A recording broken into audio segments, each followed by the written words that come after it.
The reason why you want losing weight isn't because you don't eat healthy enough. It's not because you have no willpower, and it's not because you're broken or there's something wrong with you. Just simply by the fact that you've clicked on this video means that the reason why you're struggling with your weight loss efforts probably lies within your weekend. For those of you that don't know me, my name is Morgan and I'm a nutrition coach for The Final Diet. We help women who've tried and failed at dieting in the past to lose weight. In this video, I'm going to be sharing with you my absolute top 6 tips to stop you from falling off the wagon on a weekend. So the first tip's actually one of the main fundamentals for the entire video, and it's really useful if any of you guys happen to be like me, who are perfectly content sticking to a plan throughout the week, but then as soon as it gets to the weekend, you want to have a bit more of a life, go out for food and go out for drinks as well. So this is where flexible dieting can be a really useful tool. I've already talked about it in previous videos, so I'm not going to go into it too much, but it basically just means that if you're following a plan and go slightly over on one day, it seems like a sensible idea to come under the following day or the following few days. So it's a little bit like if you were trying to save money but then bought an expensive purse. So you wouldn't just think, screw this, I'll just spend the rest of my money. You would manage your spending and make up for it in the next few days and kind of save money a little bit, and your diet should be no different. So that brings me on to tip number 2, which is equally important, and that is about keeping the control. So let's imagine we have 2 people. So the first person, we'll call her Jill. So Jill makes it to the weekend and thinks, you know what, I've been good all week, I deserve a treat, I'm going to let myself have Friday night and Saturday night totally off my diet and I can eat what I want. So now let's imagine a second person, so we'll call her Gemma.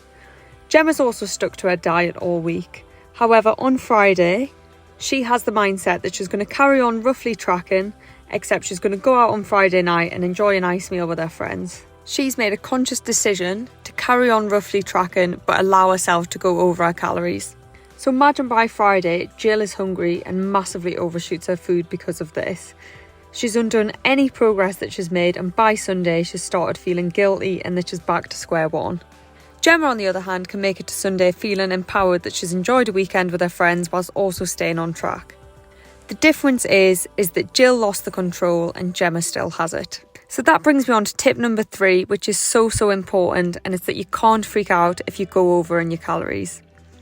So if you get a flat tire, would you slash the other 3? So why is it that when you go out and enjoy a meal with your friends or a takeaway, that you feel like an absolute failure, throw the towel in and then eat everything in the cupboards? Going over your calories does not matter, but your reaction to going over your calories really does. Don't make yourself feel guilty, don't make yourself feel like a failure. Just get back on track, get back to the way that you were originally eating, so eating healthy or eating in a calorie deficit, and then move on with no fuss. So moving on to tip number 4, I'm going to tell you a little story. So we used to have a client who would consistently binge every Friday night, and at first she couldn't understand why, and neither could we. So she loved a family takeaway on a Friday night, which was absolutely fine by us as she could fit it into her plan. What we didn't know though was that she was starving herself in advance in preparation for the takeaway. Unknowingly to her, obviously besides from the fact that this way of eating can be very depressing, it was also actually ruining her progress, because by the time she made it to the evening for a takeaway, she was so hungry that she would overeat by about 2,000 calories, which is way more than what she would have eaten had she just ate 2 meals and then the takeaway in the evening. So instead of doing this, we recommended 2 things. So one of the things was that she ate 2 of her meals just as normal the day leading up to her takeaway.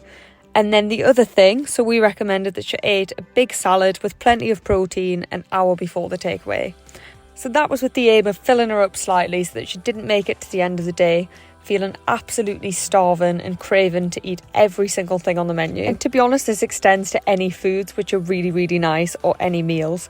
If you're going to go out to a restaurant or go out for cake or eat something which is very easy to overeat and tastes very nice, make sure that you're not ravenously hungry when you go to these places.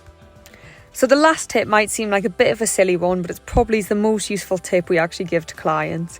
So a good weekend which stays on track starts on a Thursday night. So this means if you anticipate a heavy weekend where you're doing a lot of eating and drinking, you need to prepare on the Thursday. So what I mean by that is watching or listening to positive stuff that you know will actually help you. So you could watch a YouTube video, you could listen to a bit of a podcast, you could listen to a bit of an audio book. So most people only ever listen to this type of thing on a Monday or on a Sunday when they're ready to start a new diet. But honestly, the most beneficial time for most people to listen to it would be right before a weekend. Now, I know this seems like a bit of a silly tip, like if you were going to go out on a weekend, why would you want to bother with that before? But just from personal experience, I used to drink way too much on weekends, and I would always go to the pub with the best intention of not drinking. I think you know how the story goes though, i.e. I would always end up drinking too much. It was only when I actually started reading a bit of an audio book on how to drink less the night before a night out that I ever had the right mindset and motivation to actually be able to do it. If I could recommend one of the tips from the video that you have to try, it would definitely be that one that's had the most impact on me. And just as a quick bonus tip, because you've made it this far into the video, so you need to try to organise your weekend around activities which don't just involve eating and drinking. So for example, if you know something that triggers you to eat too much cake or open a bottle of wine, try your very best to set yourself up for success by planning other things. I know it's really hard, but it will be worth it in the long run. If you've made it this far to the end of the video, thank you so much for watching. Please don't forget to like and subscribe, and I will see you in the next one.